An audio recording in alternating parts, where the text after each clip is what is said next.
Hello दोस्तों, स्वागत है आपके अपने YouTube channel medical biology class में। आज फिर एक नए टॉपिक्स के साथ आप लोग के समक्ष प्रस्तुत हुए हैं, जिसका नाम है ह्यूमन हेल्थ एंड डिजीज, मानव स्वास्थ्य एवं रोग। बहुत अच्छा टॉपिक है 12th का एक मानव स्वास्थ्य एवं रोग, और इसकी जानकारी जो है हर लोगों को होनी चाहिए।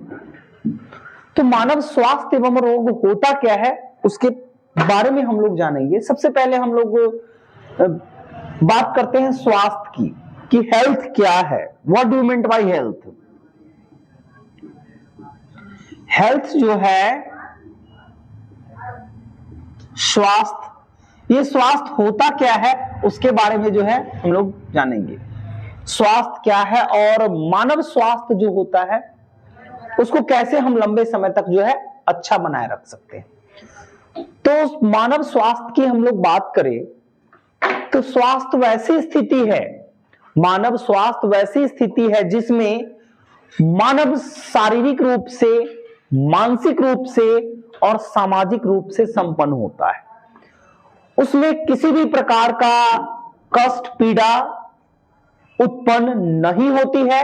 ऐसी स्थिति को मानव स्वास्थ्य के नाम से जानते हैं। WHO जो वर्ल्ड हेल्थ ऑर्गेनाइजेशन है, जो भारत सहित अन्य देशों में स्वास्थ्य की देखरेख करती है, इनके द्वारा भी स्वास्थ्य की परिभाषा को जो है इस रूप में प्रस्तुत किया गया है कि मानव स्वास्थ्य वैसी स्थिति है जिसमें मानव शारीरिक रूप से, मानसिक रूप से और सामाजिक रूप से संपन्न होता है। वैसी स्थिति ही मानव स्वास्थ्य कहलाती है। अब मानव स्वास्थ्य रोगों से मुक्त रहना ही मानव स्वस्थ कह सकते हैं हम लोग, कि जब किसी प्रकार का रोग पीड़ा से हम लोग अगर मुक्त हैं, हमारे शरीर में कोई कष्ट नहीं है, अंग यांग तंत्र सुचारू रूप से सिस्टमैटिक रूप से काम कर रही है, तो ऐसी स्थिति को हम मानव स्वास्थ्य की श्रेणी में आसानी से रख सकते हैं। अब स्वास्थ्य के बाद आता है कि रोग, ह्यूमन हेल्थ एंड डिजीज। तो स्वास्थ्य और रोग क्या होता है, रोग के बारे में हम लोग जानेंगे। डिजीज,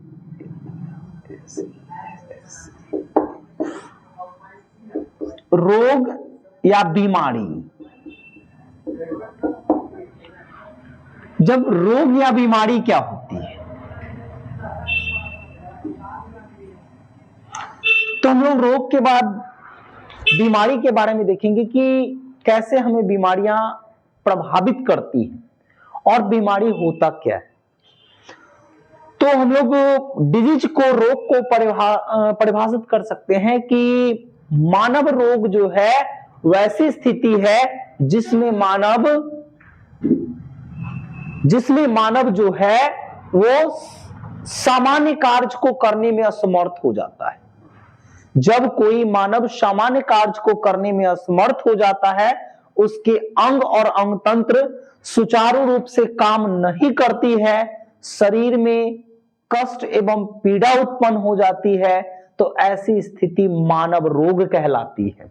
और मानव रोग जो है कई प्रकार के होते हैं जो लंबे समय तक शरीर में बने रहते हैं और अंग तंत्रों को प्रभावित करती है, उन्हें सुचारू रूप से काम करने में प्रभावित कर देती है, बाधा डाल देती है। तो ऐसी स्थिति को हम मानव रोग कहते हैं। अब यहां देखते हैं कि मानव रोग, जो सामान्य मानव रोग होता है, इसको हम लोग दो भाग में बांट देते हैं मानव रोग को। पहला है संक्रामक रोग, नाम सुने होंगे आप लोग, इन्फेक्शन डिजीज, फैलने वाला रोग। इसको हम लोग संक्रामक रोग के नाम से जानते हैं। संक्रामक रोग यह वैसा रोग है जो एक व्यक्ति से दूसरे तथा दूसरे से तीसरे में आसानी से फैल जाता है और यह एक प्रकार का महामारी का रूप ले लेता है। तो ऐसे बीमारी को हम लोग संक्रामक रोग की श्रेणी में रखते हैं। जबकि दूसरी तरफ जो है असंक्रामक रोग को दूसरी तरफ हम असंक्रामक रोग की श्रेणी में रखते हैं। तो असंक्रामक रोग सेकेंड हम देख सकते हैं, असंक्रामक रोग। यह दूसरा प्रकार का रोग है। इस प्रकार के रोग में क्या होता है कि इस प्रकार के रोग में जो है आसानी से यह नहीं फैलता है, यानी एक व्यक्ति से दूसरे व्यक्ति में यह नहीं फैलता है, तो इसको असंक्रामक रोग की श्रेणी में रखेंगे। इसको इन्फेक्शन डिजीज कह सकते हैं, इनको नॉन इन्फेक्शन डिजीज कह सकते हैं, इसको कम्युनिकेबल डिजीज कह सकते हैं, इसको नॉन कम्युनिकेबल डिजीज कह सकते हैं। अब हम लोग देखते हैं कि अगर कम्युनिकेबल डिजीज होता है मानव में, तो कौन कौन सी ऐसी रोग है जिसको हम लोग कम्युनिकेबल डिजीज की श्रेणी में रखते हैं। तो कम्युनिकेबल डिजीज की श्रेणी में आइए देखते हैं हम लोग। यहां पे ध्यान दीजिएगा आप लोग कि कम्युनिकेबल डिजीज में सबसे पहला डिजीज हमारा है वो है वायरल डिजीज।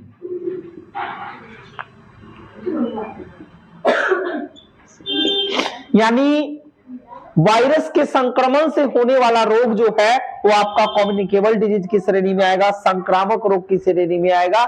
इसको विषाणु जनित रोग कहते हैं। दूसरा बैक्टीरियल डिजीज। बैक्टीरियल डिजीज जो है इसको भी हम लोग संक्रामक रोग की श्रेणी में रखेंगे, यानी इसके द्वारा उत्पन्न होने वाले रोग भी संक्रामक होते हैं। प्रोटोजोअल डिजीज,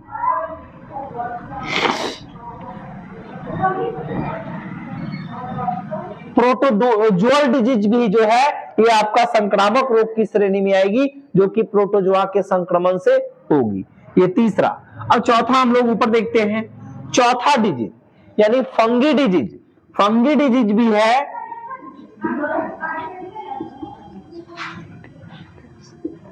फंगी डिजीज को भी जो है हम लोग संक्रामक रोग की श्रेणी में रखेंगे। और एक 5 नंबर आप हेलमिंथिस डिजीज है, तो हेलमिंथिस डिजीज को भी जो है वो संक्रामक रोग की श्रेणी में रखते हैं। तो ये 5 प्रकार के जो रोग कारक है, रोग जनक है, पैथोजेंस है, जो मानव सहित अन्य जीवों में रोग उत्पन्न करती है, इन्हें हम संक्रामक रोग की श्रेणी में रख सकते हैं, क्योंकि इसके द्वारा जो भी रोग उत्पन्न होता है वह एक व्यक्ति से दूसरे व्यक्ति में फैलता है। अतः बड़े पैमाने पर जो फैलने वाला रोग है, इन्फेक्शन वाला रोग है, इसको हम लोग संक्रामक रोग की श्रेणी में रखते हैं। अब हम लोग बात करते हैं असंक्रामक रोग की, कि असंक्रामक रोग क्या होता है। तो असंक्रामक रोग पहले भी हमने बताया कि असंक्रामक रोग वैसा रोग है जिसका इन्फेक्शन एक व्यक्ति से दूसरे व्यक्ति में नहीं होता है, यानी यह आसानी से नहीं फैलता है। तो ऐसे रोग में आपका विटामिन डिजीज, यानी नंबर फर्स्ट है विटामिन डिजीज। यानी विटामिन डिजीज, विटामिन की कमी से जो भी रोग हो, चाहे रतौंधी हो, रिकेट्स हो, बेरी हो, एनीमिया हो, तो ये सारे रोग जो है विटामिन वाला, इसको हम लोग असंक्रामक रोग की श्रेणी में रख सकते हैं, क्योंकि यह रोग पोषण की कमी से होता है और पोषण की कमी से होने वाला रोग फैलता एक दूसरे में फैलता नहीं है। चलिए दूसरी रोग की हम लोग बात करते हैं। आप लोग सुने होंगे कि मॉडर्न टाइम में हाई बीपी, लो बीपी, ठीक है, ब्लड प्रेशर की बीमारी बहुत लोगों को होती है। तो ये बीपी जो देख रहे हैं, ब्लड प्रेशर, ये भी ऐसा बीमारी है जो असंक्रामक रोग की श्रेणी में रखते हैं। ये भी बीमारी नहीं फैलने वाला होता है। कैंसर, कैंसर भी एक डिजीज है। कैंसर, इसको ट्यूमर डिजीज, कैंसर डिजीज भी हम लोग कह सकते हैं। और ये ट्यूमर के कारण होता है। जब कोशिकाएं टूट फूट कर किसी खास स्थान पर जमा हो जाती है, तो ऐसा भाग बंजर और कठोर हो जाता है, जहां ब्लड सर्कुलेशन प्रभावित हो जाती है और यहाँ की उत्तकें जो है सड़ने लगती है, यहाँ की उत्तकें डिस्ट्रॉय होने लगती है। तो इसको हम लोग कैंसर के नाम से जानते हैं। और ये भी एक ऐसा डिजीज है जो एक व्यक्ति से दूसरे व्यक्ति में नहीं फैलता है। मेंटल डिजीज, आप लोग मस्तिष्क रोग के नाम सुने होंगे बहुत सारे। मस्तिष्क रोग, जिसको मिर्गी भी हम लोग बोलते हैं। तो इस तरह की बीमारियां जो अगर किसी व्यक्ति में है, अगर कोई व्यक्ति उसके समक्ष रखता है, साथ रहता है, तो ये भी बीमारी जो है उसको उसमें नहीं फैलेगी। यानी मस्तिष्क रोग को भी जो है असंक्रामक रोग की श्रेणी में रखा गया है। तो हम लोग संक्रामक रोग और असंक्रामक रोग के बारे में जाने कि संक्रामक रोग क्या होता है, असंक्रामक रोग क्या होता है। बहुत लोगों में आप लोग हार्ट की बीमारी के बारे में सुनेंगे, हृदय रोग, जिसको हार्ट अटैक भी कह सकते हैं हम लोग कि बहुत लोगों में हृदय संबंधित बीमारियां, खतरनाक बीमारियां होती है, जिनमें कभी कभी हार्ट अटैक आता है। तो ऐसी बीमारियों को भी हम जो है संक्रामक रोग की श्रेणी में नहीं रखेंगे। तो हमने देखा कि संक्रामक रोग कौन कौन सी बीमारियां संक्रामक रोग की श्रेणी में आएगी, और संक्रामक रोग की श्रेणी में कौन कौन सी बीमारी आएगी जो नहीं फैलेगी। तो ये सारे चीज को आप लोग जो है हमेशा याद रखिएगा। That's all. फिर हम लोग अगले नए टॉपिक्स के साथ मिलेंगे।